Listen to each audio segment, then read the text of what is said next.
Hey all, it's Ava here, welcoming you back to another video. I wanted to film something pretty low stakes today and decided to do the kind of video that I actually love watching myself. A favorites video. I know these kinds of videos sort of got their start on beauty YouTube with YouTubers like making videos on their favorite products of the month. But I really just want to talk about anything that brought me joy in the month. It can be as small and dumb as a cup, or it can be as big and major as a life event. I just want to come on here at the end of every month to talk about what's been in rotation on my life, what's been giving me joy, that kind of thing.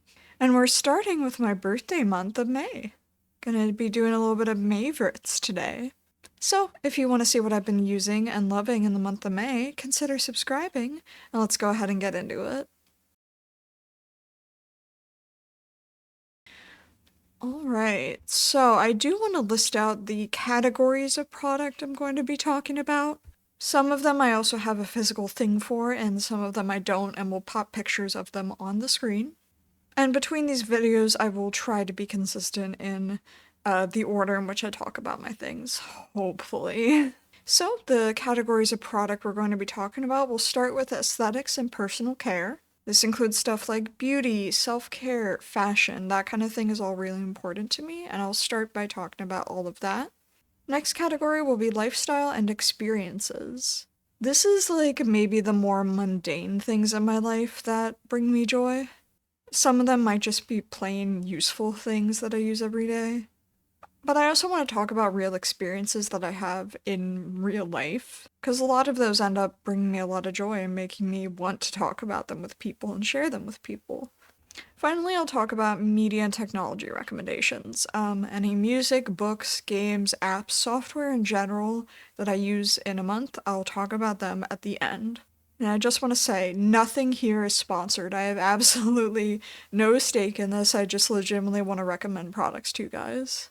So I'm just gonna get started talking about aesthetics and personal care. First off, I want to show off some outfits I've worn in the month, some fashion that I've experimented with.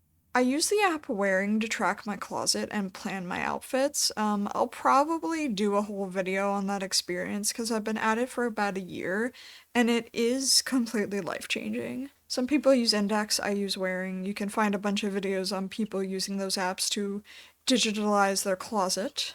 But anyway, I'm gonna pop some pictures up here of outfits that I've been enjoying wearing and talk about a few individual pieces that, in my opinion, make those outfits.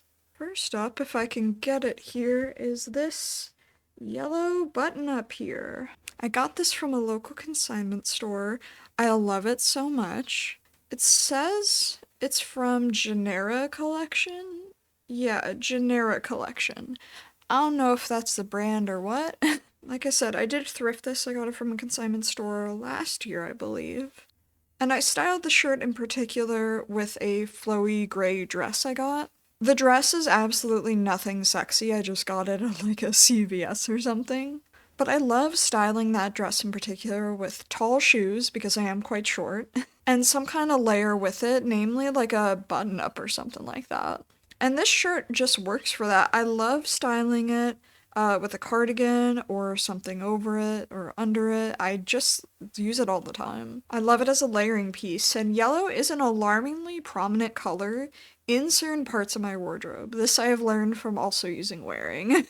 I like it laying flat, open, or buttoned up, or tied to the breast. Doesn't really matter. Just a great layering piece and a very basic pattern. I don't know if the camera's gonna zoom in on this really basic like arrow pattern with like a little bit of blue and red and brown in it. It just works. And I love it. Favoriting it. Putting it over here. Another favorite I have had in my wardrobe for a long, long time. This piece has been with me for a long time. It's just this murky green jackety thing with this nice coloring that's kind of unevenly stitched into it. I don't know why I love this so much, but I do. It's in miraculous condition for how much I've used it too. Like, this was one of my main spring jackets during college. This thing has just gotten so much love and so much use, and it's still in such great condition. You gotta love that. And it also reads very neutral on me. It's, again, like kind of this murky green color. which reads very neutral on my skin personally. And it works with a lot as like a really boho layering piece. I really, really like this jacket. I layered it in the picture with a dress and a sweatshirt over the dress. The coloring was a bit weird in that outfit, but I still really liked it. And I just want to shout out this jacket because I wear this all the time, even not really as a jacket to like go outside in, just like a cardigan is basically how I wear this. I live in this sometimes. Love it, love it, love it. Going over there and in a ball. It's probably one of those things that will remain in my closet forever. I also want to favorite a couple of accessories I've been wearing this month, namely this necklace that I also got at that same consignment store that I thrifted the yellow shirt in. This has a little label on it that says Chico's, so obviously this is from Chico's. This is actually my only necklace of this type of like chunky layeredness to it. It's textured, it's wonderfully made, and I do really like wearing this with specific outfits. It's easily my thickest and heaviest necklace, so it doesn't really suit every day, but it is just really beautiful. It's just so well made, so beautiful, suits my coloring, suits a lot of outfits I wear. I love it. I'm also gonna favorite like statement rings just as a concept, I guess. I have a couple examples of very statement rings that I tend to wear a lot. One of them is this one, this pretty black one with the flower like leaf detailing. I wear this a lot. I just got this at like a CVS or something. I really, again, nothing sexy about it, but I really like wearing it. And then I got this statement ring, this really chunky one from my mother. I don't know what brand this is. I don't know where it's from. No idea. I just really like wearing these like statement rings. They just look really interesting on my otherwise dainty fingers. I will also say I tend to lose rings very easily because my fingers are so dainty. So wearing big chunky rings like this ends up working out really well for keeping my rings on my fingers and knowing that they're always on there because it's a very sensory thing. That's why I didn't wear rings for a long time. I just didn't like the sensation of things being on my fingers. Now I'm used to it. But yeah, statement rings in general are a huge favorite and have been for kind of a couple months actually. But I told you, these favorites are gonna get real specific and dumb real quick. Let's talk a little bit about beauty and self-care. I'm not going to go too much into detail about these things because I do want to direct you to my makeup collection video if you want to hear more in-depth thoughts about some of my products. Like I said, beauty YouTube is kind of where favorites videos started, so I want to add some things in that category to these videos, but they're not going to be the focus. So I'm going to pick out two of these favorites for you guys. First one is the Glossier Future Dew. Now that it's nice out again, I tend to use this as the last step in my skincare routine nearly every day. I tend to buy like one of these a year and then try to make it last the rest of the time.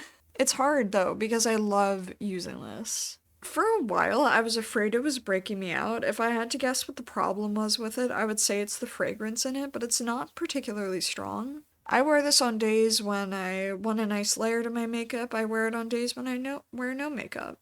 I wear this when I'm seeing guests. I wear this when I go out in the sun. Like, it doesn't have SPF in it, just so you know. You should still be wearing an SPF when you use this. But yeah, no words for how much I rely on the Glossier Future Dew. I'm actually wearing it today as a base for my makeup, even though I have some other stuff on top of it.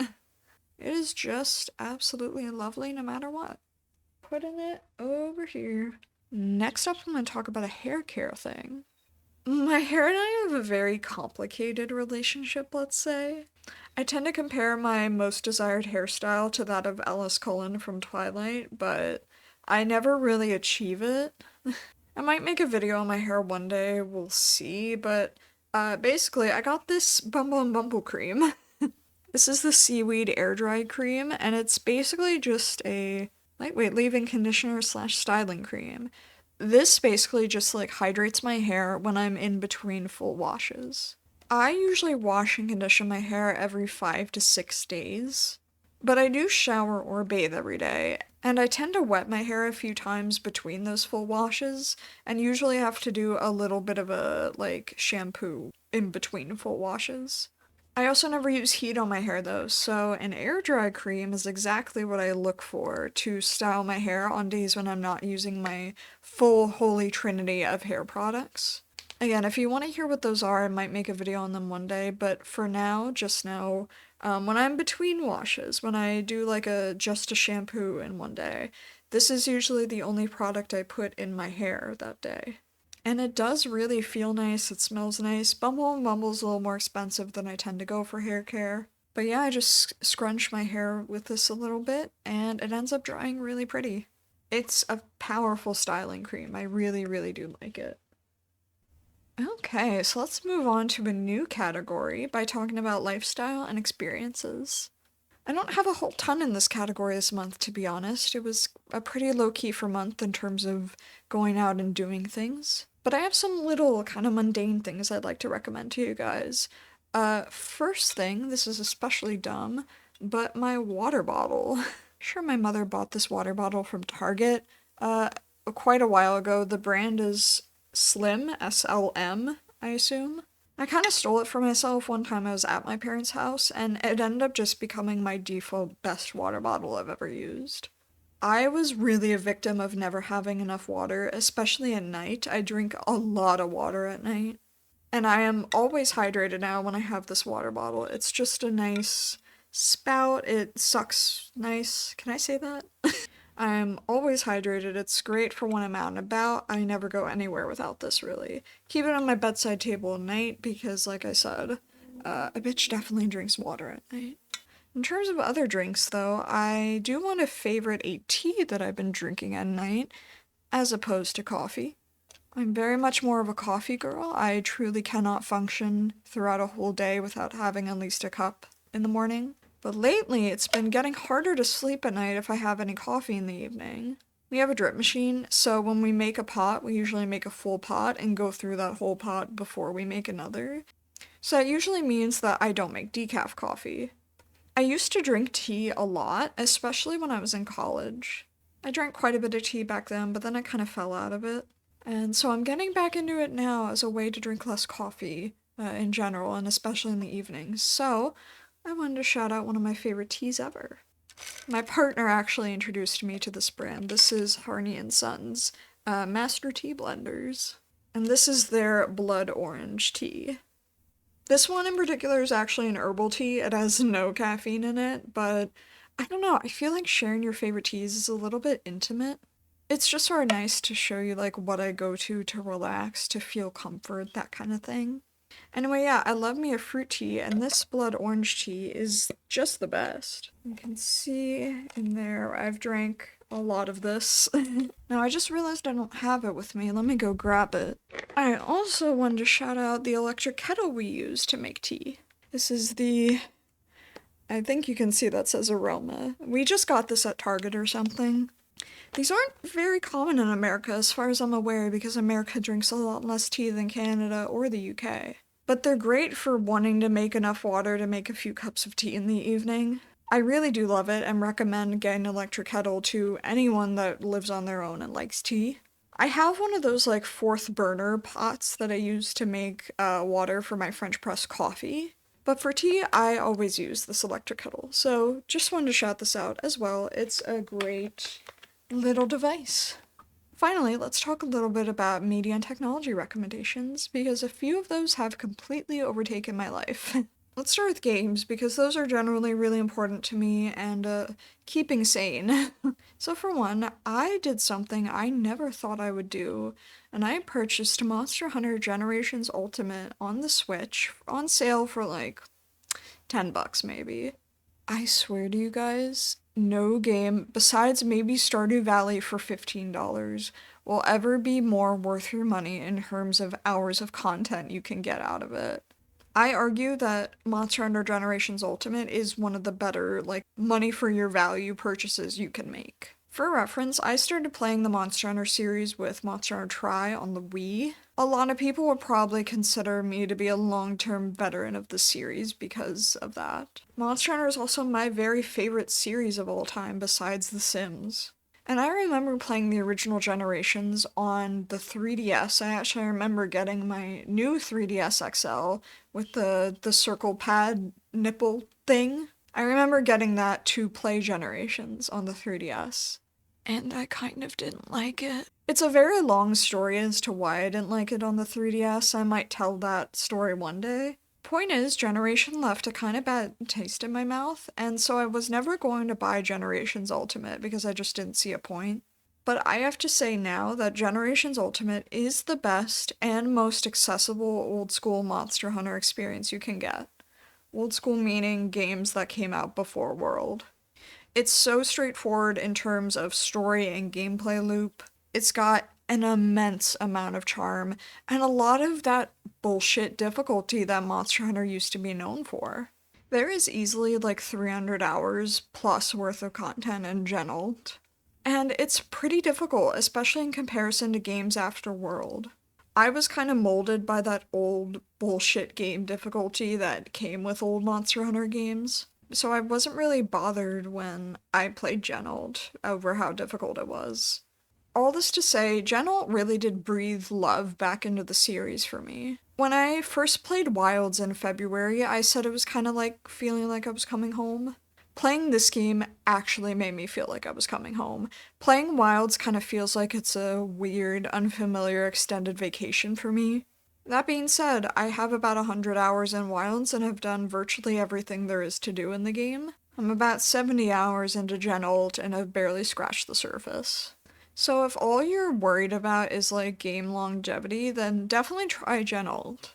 And again, this is not to say I dislike Wilds, I actually really do love Wilds, but I just wanted to shout out Generations Ultimate because it's a game that I've completely changed my opinion on. Love it so much. By the way, if things look shifted, the camera battery died, so just ignore that. That's the main game I've put the most hours into this and last month, so I think I'm ready to discuss the album that has consumed me. Matt Maltese's album, Hers, came out on May 16th, I believe, and it has altered my brain chemistry, I swear to God. I first discovered Matt last month, actually. I was in the city at a friend's house, and he just kind of popped up on my YouTube. And I listened to him and was like, oh my god. He's going to consume me, he's going to ruin me, he's going to be a bad decision. I swear he's going to be my most played artist on Spotify this year because I obsessively played the 4 singles he released from his new album until the album came out. And the album itself came out and it completely just changed me. This album, Hers, sounds like yearning incarnate. It's longing and it's wanting and it's sad and it's romantic and it's so fucking good. I don't love every single song on the album, but the ones I do like, I adore. And it's quite a short album. That's like truly its only downfall. But it's easily my favorite album that's come out this year and will probably continue to be until one of my main favorite artists release something new. Can't tell I'm trying really hard to be normal about this album. It gives me L'Aurore or Copeland vibes, if you know those bands at all. It's just a little jazzier and sexier. I think Spotify describes it as bedroom pop. Yeah, definitely just had to mention that record because I'm definitely going to be annoying about it moving forward. Finally, I want to favorite something that I've actually had for like half a year now, I think. I got it to have as a productivity and entertainment tool, and it has come in great handy, especially with me now doing video stuff. It is my tablet. It's very dirty right now.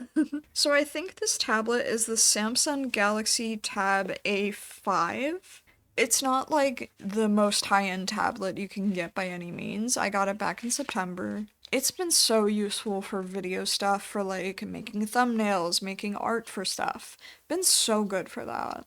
I can draw, I can sketch, I can write, I can plan, I can read, I can do anything I need for entertainment or creativity with a tablet. I actually used to be such a tablet hater, I never got why people got them, but now as a creative, I kind of understand. I mean, I've always been a creative, but you know what I mean. And I also just don't go anywhere without this. This follows me everywhere. I got a keyboard and a stylus with it. I actually got the case and the keyboard together. This is the keyboard. It's fine. It doesn't actually work amazingly, but it does work. And I got this nice screen case for the tablet. Again, I know that's like a dumb and mundane favorite, but it is a favorite nonetheless. So I think I've talked about everything I have out here. All my stuff is just kind of strewn about me in the living room now. But I think that's going to do it for today's video. If you enjoyed this kind of content, please consider leaving a like and subscribing. Like I said, I want to try to do these videos at the end of every month just to give you guys a wrap-up of how I'm doing and what kind of things I've been using. So thank you all so very, very much for watching, and I will go ahead and see you in my next video. Bye for now.